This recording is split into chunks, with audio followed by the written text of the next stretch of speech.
I didn't know what to do. I had no choice. I had to sit. I couldn't go outside. You're out of options. Your only option is to sit there and hope for the best.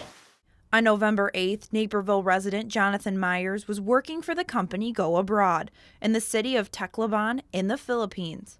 When Jonathan heard Typhoon Yolanda was headed towards his home, he went into the bathroom for safety and rode out the storm for nearly 3 hours, the whole time not knowing what the future held.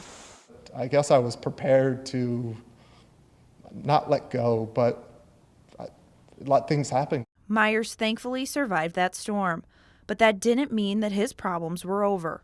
After the storm subsided, Myers realized his roof was gone, but was able to make it to his office, where he spent 4 days without power and little food and water. Jonathan's boss opened their office to a homeless family and offered to share their food. A thought that didn't sit well with Myers at first, but then proved to teach him one of the biggest lessons of his life. I woke up the next morning and I was like, what was I thinking? These are children, these are families, but I've never been in that position, so I didn't know how to react. My first instinct was to take care of myself. And that moment, that next day, I was ashamed of myself to think that way. After 4 days, Myers was evacuated to another part of the Philippines. And then, instead of getting on another plane to come home to the States, Myers made a selfless choice. He was going to stay and help. Myers recently told his story of survival to a full Miley Swallow Hall on the campus of North Central College in hopes of reaching an audience that could help him raise money to take back to the Philippines for those affected. Jonathan's story helped a national headline hit home for members of the audience.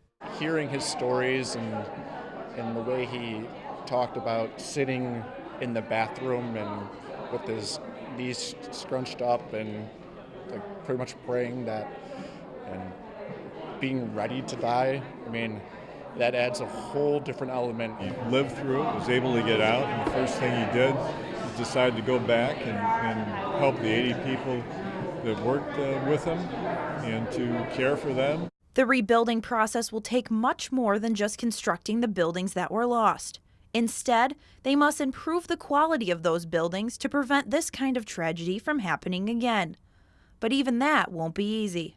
To build a bunch of row concrete houses is not what is good for the culture because it's not what they know.